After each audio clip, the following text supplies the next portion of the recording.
I think the reason I've over-indexed in the business world is I think people see my purity, which is I want to be the best. Yep. But I don't want it at your expense. Right. I just want to be the best. And if I'm not, mazel tov, you're better, congratulations. Right. And if I am, I'm going to stick it in your mouth. Yeah. And I'm going to talk shit, and I'm going to fucking own it, and I'm going to love it, right? Love it. But if you beat me, like this last week we went to Chattanooga, Tennessee. Mm-hmm. We played the Bellhops guys from a startup down there, and the Vayner guys. We lost all 5 games, and I'm pissed, and I hate them, and I hope their company goes out of business. Yeah. But I give them respect, and they won. And listen, when you have a 6-7 walk on to Auburn, when we're playing pickup basketball, you're gonna lose. But I think the punchline is I respect the game even at my own expense. Yeah. I don't want to be a hypocrite. I think there's DNA, I think there's parenting, I think there's a lot of variables. If you didn't get lucky with the right environment, you didn't get lucky with the right parents, it's gonna be harder for you. I think I was blessed. I do think I was lucky. I believe that. It doesn't take away the fact that it's true. Right. You know, like people say, well, you're lucky.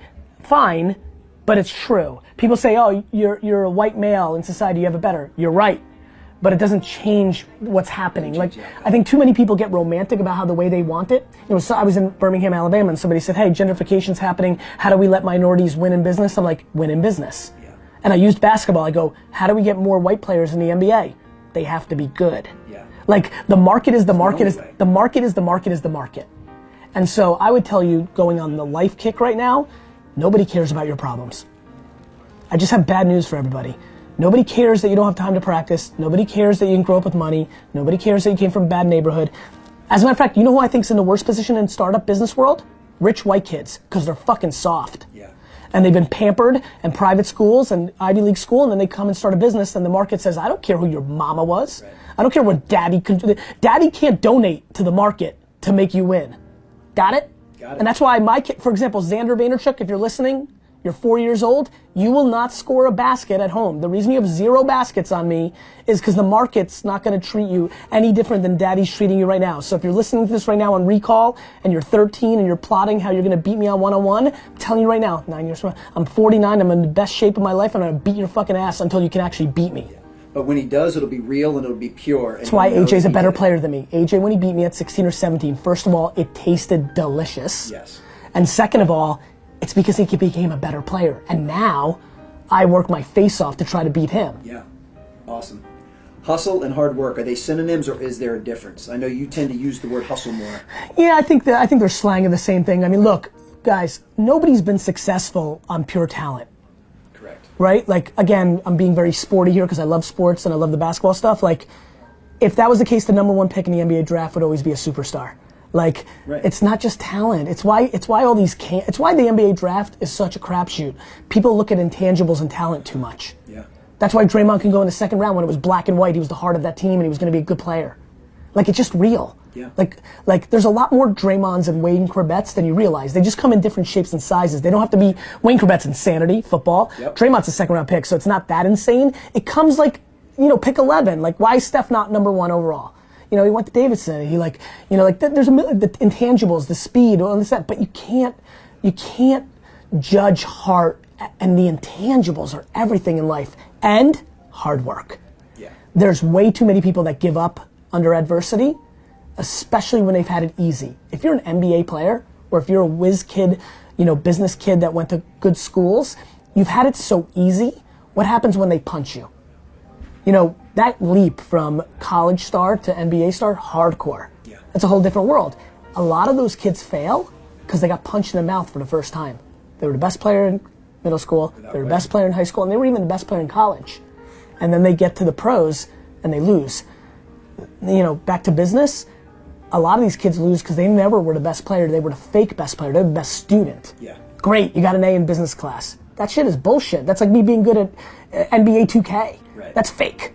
What happens when you actually start a business? So I make a lot of parallels from business and sports, and I do think hustle is actually one of the two core ingredients. Yeah. It's hard work and hustle / talent. That's the formula, always and forever, because timing is talent. You can force yourself into any timing. I know that meditation is going to be big. I know that esports are going to be big. That's not that's not timing. That's my talent of observing consumer behavior and making bets. I didn't get lucky. I didn't have a talent for, I'm pointing in my Twitter and Tumblr stock, right? That wasn't luck. That wasn't timing. That was the world is going to be all about social media. I'm going to invest in Facebook, Twitter, Tumblr. That was talent. That was understanding where humans were going to be. So by your definition of talent, how much of it is something you're born with and how much of it is you pounding away on your craft? Born. And then the hard work is banging away. Okay. Like I had people intuition, but I maybe didn't deploy it in a business world, and then I was just right about trends, and I could always be on my bowling team, be like, I knew Uber was going to be big, but I didn't do anything about it. Right. I didn't know how to deploy it. That was just intuition, that I was just a good guy at the bar, got it? Absolutely. Talent is real, guys. Oh, for sure. Like, you see it every day. Go look at third graders playing basketball. I don't know how young you go or what you see. Like, it's there. Like, I was making money as a 6-year-old selling lemonade and then baseball cards. I didn't read a business book.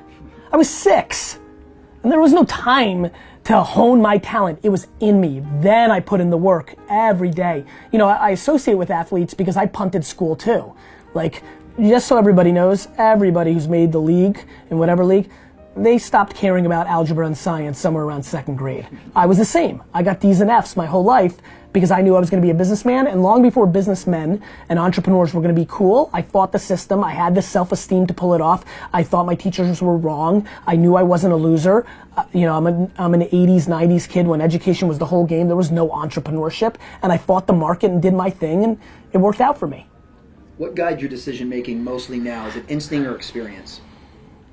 Legacy. I make most of my decisions now based on what is it going to mean to my legacy. It's quite vain, actually. It's me writing the history of my life in real time, but a lot of it comes from legacy. Love it. I want to know how people think about, how nice it is to hear your intro?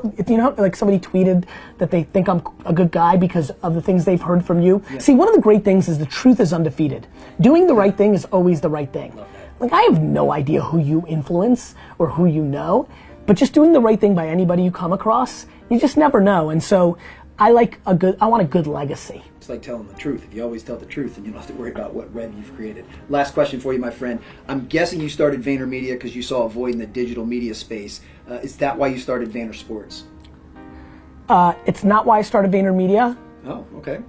And it's not why I started VaynerSports. VaynerMedia, I started VaynerMedia because I wanted to build the greatest marketing machine of all time, then buy businesses and run it through it. Okay. I didn't realize how horrible the other agencies were at digital and specifically social marketing, and that's why I got to build a very big company out of lack of competition. Okay. No joke, even though it seems like a competitive space. As far as VaynerSports, oh God, what a potpourri of circumstances. I basically was wearing a weird Jets jersey that somebody took a picture of. The agent of that player hit me up. We created a relationship. He had a very small agency called Symmetry Sports. We became friendly. He had his own business dynamics. In parallel, on top of that narrative that I'm telling you, my brother AJ has Crohn's disease. He wanted to get out of VaynerMedia because there was a lot of pressure and he didn't like it anymore.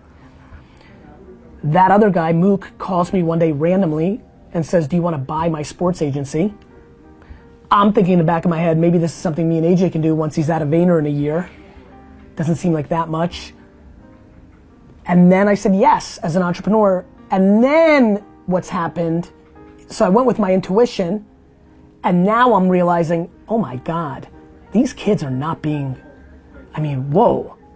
These agents are not, and I don't want to be unfair and paint everybody the same way, right. But a stunning percentage of these agents really don't give a crap about these kids.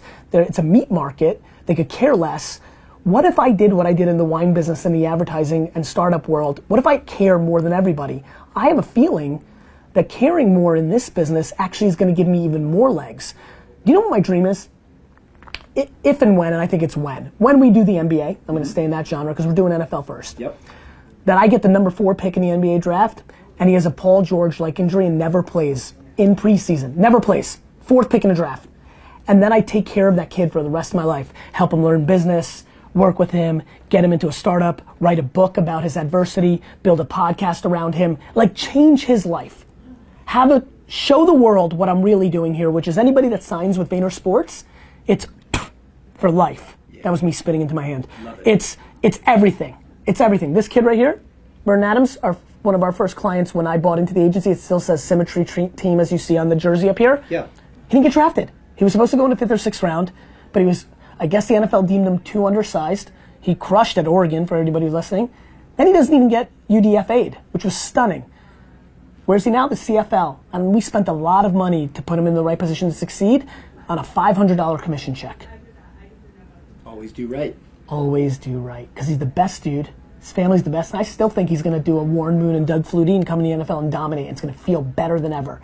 And if it doesn't, that's just the way the market reacted, and I just know that we'll do anything we can to do right by him. So I think I hope when I die that some of the conversations around my death are, well, he changed the sports industry forever, because when he started Vayner Sports with the other guys, what Mook, Brian, AJ, and Gary did at Vayner Sports was they took care of players in such a way, it forced Rock Nation, it forced CAA, it forced Drew Rosenhaus, it forced Doug Conn, it forced all these people to care more just to compete with them, and it changed the market forever. I love that legacy. That's a hell of a legacy. Thank you so much for your time. Thanks for having me, guys. We appreciate you, brother. Love you, man.